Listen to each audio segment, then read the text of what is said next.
మంచి స్నేహితుడెవరు? పూర్వకాలంలో అత్యంత మేధస్సు వివేకం గల ఒక రాజు ఉండేవాడు. ఆయన కీర్తి ప్రతిష్టలు ఇతర రాజ్యాలకు కూడా విస్తరించాయి. ఎంతోమంది కళాకారులు, పండితులు తమ నైపుణ్యాలను ప్రదర్శించి ఆయన మెప్పు పొందడానికి రాజదర్బారుకు వచ్చేవారు. ఒకనాడు ఒక నిపుణుడైన కళాకారుడు అద్భుతమైన 3 బొమ్మలతో రాజసభకు వచ్చాడు. అవి చూడడానికి అచ్చం ఒకేలా ఎత్తులో, బరువులో సైతం ఎలాంటి తేడా లేకుండా ఉన్నాయి. ఆ బొమ్మలను రాజుగారి ముందుంచి, మహారాజా, ఈ 3 బొమ్మలను శ్రద్ధగా పరిశీలించండి. వీటిలో ఏది ఉత్తమమైనదో, ఏది మధ్యమమైనదో, ఏది అధమమైనదో దయచేసి చెప్పగలరు. మరియు మీరు వీటిని స్నేహితులులాగా ఊహించుకోండి అని వినయంగా కోరాడు. రాజు ఆ 3 బొమ్మలను చేతిలోకి తీసుకుని జాగ్రత్తగా పరిశీలించాడు. పైకి ఏ తేడా కనిపించకపోయినా వాటి చెవులలోని రంధ్రాలను గమనించాడు. వెంటనే రాజు ఒక సన్నని దారాన్ని తీసుకుని మొదటి బొమ్మ చెవిలో పోనిచ్చాడు. ఆశ్చర్యకరంగా ఆ దారం సులభంగా 2వ చెవి గుండా బయటకు వచ్చింది. తరువాత 2వ బొమ్మ చెవిలో దారాన్ని పోనివ్వగా అది నోటి ద్వారా బయటకు వచ్చింది. చివరికి 3వ బొమ్మ చెవిలో దారాన్ని ఉంచితే అది లోపలికి వెళ్ళి అక్కడే ఉండిపోయింది, బయటకు రాలేదు.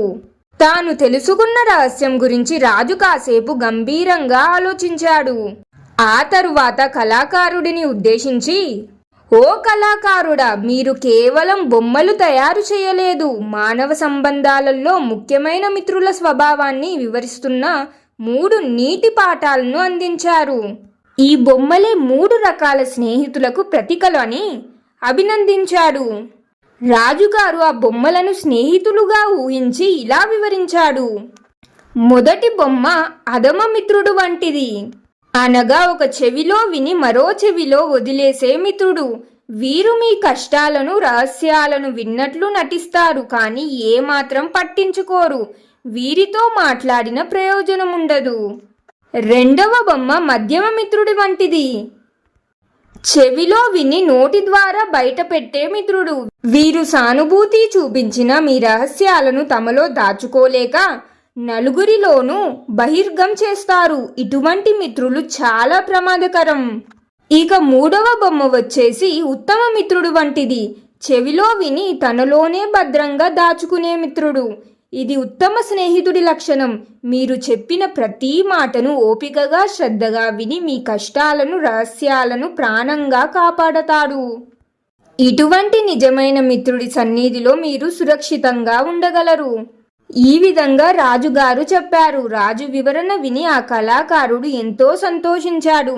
రాజు యొక్క అపారమైన వివేకాన్ని, తెలివితేటలను పొగిడి తనకు తగిన పారితోషికం తీసుకొని వెళ్ళాడు. మోరల్ ఆఫ్ ద స్టోరీ, ఈ కథ ద్వారా నేను మీకు తెలపాలనుకున్న నీతి ఏమిటంటే, అధమ మిత్రుడు, మధ్యమ మిత్రుడి వంటి వారితో స్నేహం చేయకండి. ఉత్తమ మిత్రుడి వంటి వారితో స్నేహం చేయండి. వీరు మీ నమ్మకాన్ని ఎప్పటికీ వమ్ము చేయరు. రహస్యాలను దాచగలిగిన వారే నిజమైన స్నేహితులు.